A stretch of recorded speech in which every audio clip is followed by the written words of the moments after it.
Hello Orchestra, we are on page 29 of String Basics where we're going to learn something called a tie, T-I-E. Let's take a look at the top of our books. Here's a definition of a tie, a curved line connecting two of the same pitches. Tied notes are played as one note. So here's an example, F sharp, E, D, 4, and here's the curved line that connects this D to the next D over here. And then E, F sharp, E. I'm going to play for you this little example right here on the instrument. You're going to notice that when I get to this D here, that it'll sound like I didn't play it. And I'll explain that when I'm done. All right, here it goes. You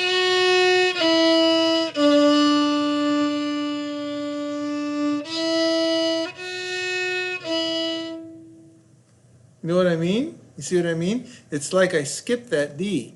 But here's what I really did. Because it's tied to the D in front of it, we just combine those two notes into one. We just make them one extra long note. And how we're going to count this in the book, you can see it see here on this song 138, how we're going to count it.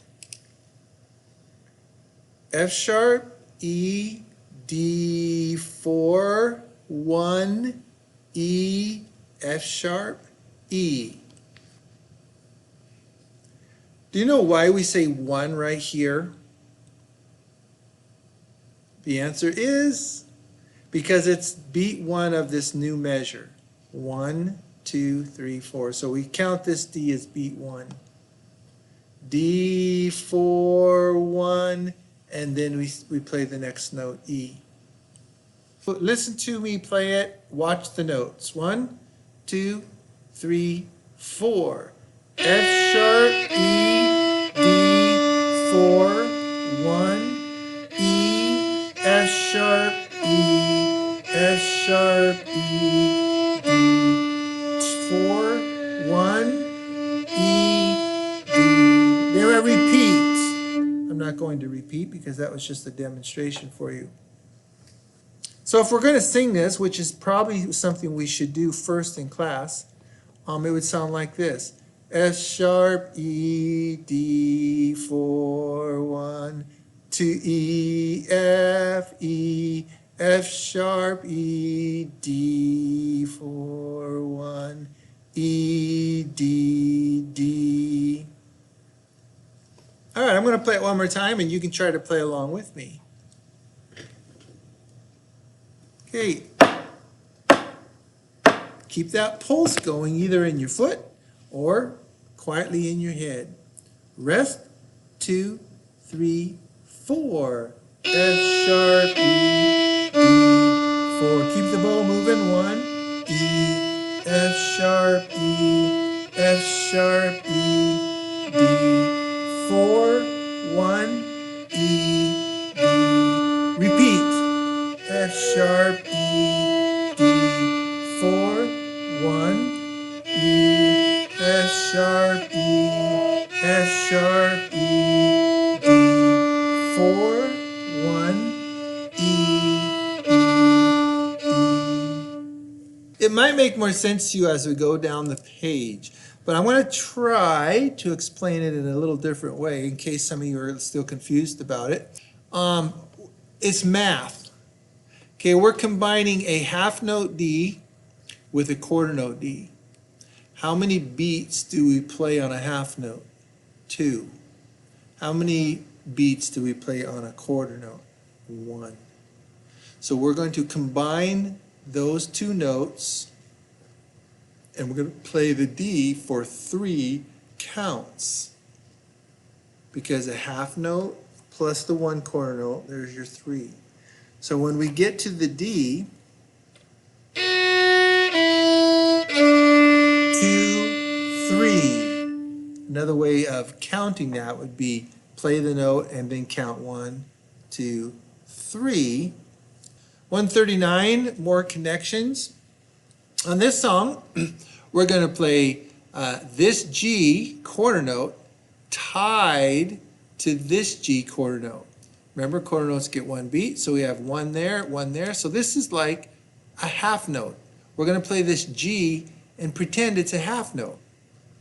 The way we're going to count it is G1, because G is on 4 and this G is on 1. So we're going to say G1. Or I suppose you can just hit G, play G, and count G2, which is counting 2 total beats. I'm going to say G1 because that's how our book has been teaching us so far. There is a tie at the end of the song right here. D2, 3, off. Okay, there's a half note D and a quarter note D tied together, so that's 2 beats plus 1 beat, a total of 3 beats. D2, 3, and then rest. 139, more connections. 1, 2, open D, begin. D, E, F sharp, G1, A, G, F sharp, 1, E, D, D, 2, 3, rest. But let's try it again. 139, rest, 2, 3, 4. D, E, F sharp, G1, A, G, F sharp, 1, D, D, D, 2, 3, rest. Kind of a strange sounding song, isn't it? Not really a song, it's more just an exercise to teach you how to play ties. 140, long ago. This is a song that's mostly down low on the staff. It's played on the G string for violins, way down there low. It'd probably be good, since you're still getting comfortable reading those notes that are really low below the staff, to just sing the song first, like this: G2, G, A, B2. Okay, just sing through it like that first. And if you get to a note and you have to kind of stop, then that's why you're doing the singing first, so you can identify the note. So practice singing through the notes and make sure you can identify all of them, and then try to play it. You might be looking at these 2 notes here and here and thinking, oh, there's another tie. They're not ties, are they? What are they? Did you say slur? I hope so. A slur is a curved line, which is the same as a tie, but a curved line between 2 notes that are different. Okay, so this is a G to an A, so we're going to play a slur, G to A, not a tie. So make sure you keep the 2 words, slur and tie, different in your head. They are not the same thing. On the G string. Ooh, love that low sound, right? All right, here we go. 1, 2, 3, 4.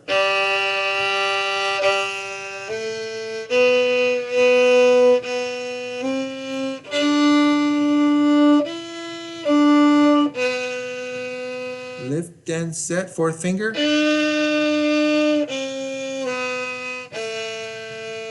Lift and set.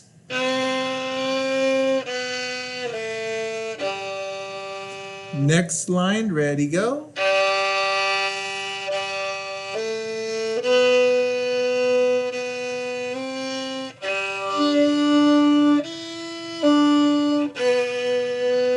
Lift and set, 4th finger.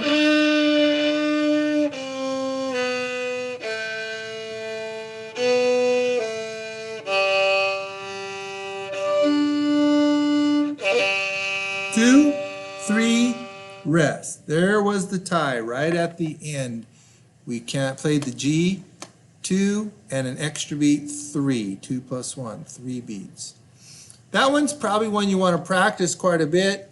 And in order to play it really well, you'll probably need to practice quite a bit on that, especially if you're not comfortable with the slurs and ties yet. Hungarian dance number 5 can be used as a test line in class.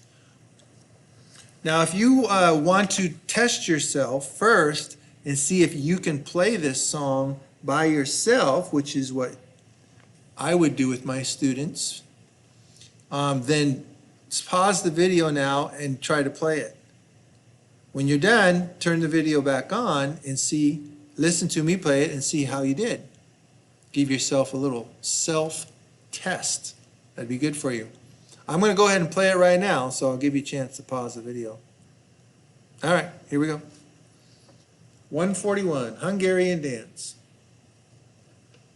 1, 2, 3, 4.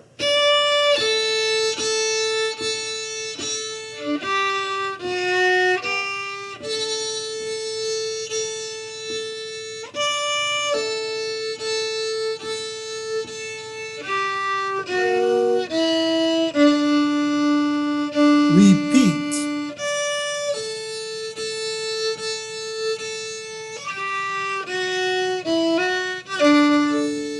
Oh, messed up there, sorry.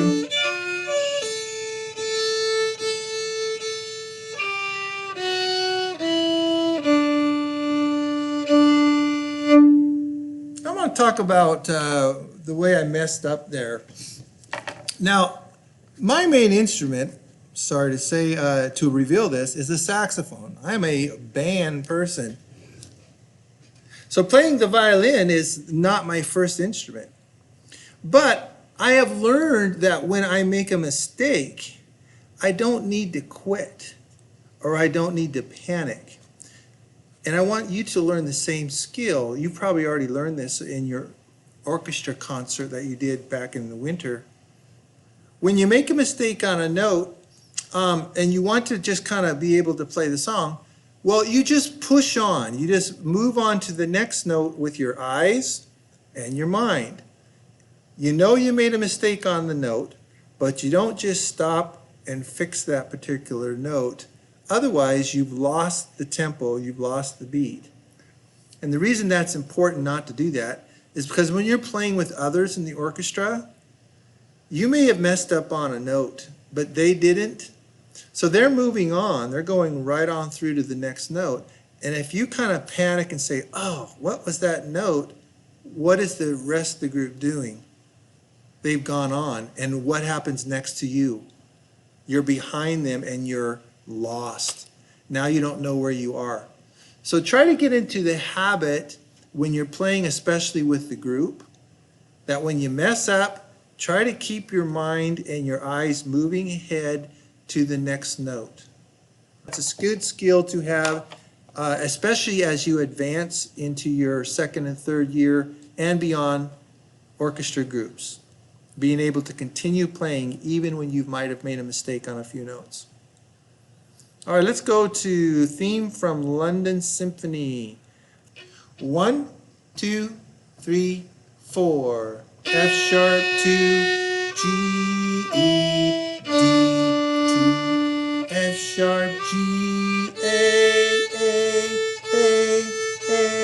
B, D, C sharp 4, B2, A4, A2, G, F sharp 2, E. Next line, F sharp 2, G, E, D, 2, F sharp, G, A, B, 2, A4, B2, C sharp, D2, C sharp, B, A2, F sharp, 4, D2, 3, rest. Moving on to a Jewish folk song called the Dreidel song. You may have heard this. Dreidel, dreidel, dreidel, da dee dee dee dee dee, ba da da da da da da da da dee da da. It's usually sung pretty fast. We're going to play it really slow, and maybe once you get good at it, you should try to play it faster and faster to make it sound more like the original version. Notice in this song we're using the fourth finger a lot, so we're going to get a real workout with our pinky violins and violas. We've got slurs, lots of slurs. And we even got another tie at the very end of the song. D, 2, 3, off, and then a repeat. I think I will repeat this song, so be prepared to repeat it. All right, here we are on the fourth finger A. Remember, you're on the D string, and you've got 1, 2, 3, and we're going to use the fourth finger here to play the A.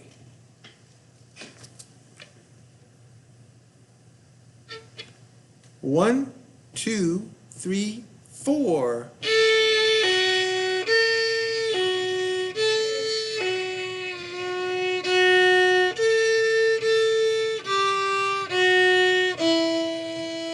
Rest.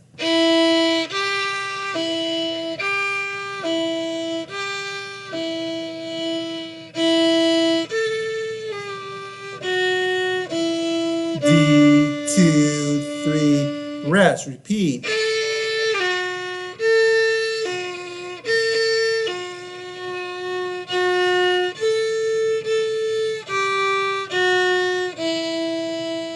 Rest.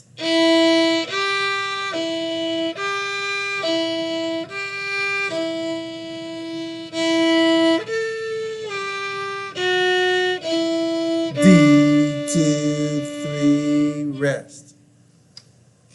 All right, that was a pretty good workout for the fourth finger pinky.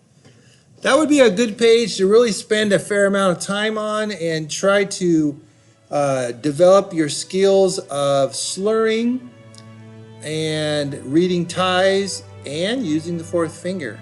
So work on that, and then we will jump on over to page 30. That moves us into pretty close to halfway through the book. Thank you. See you next time.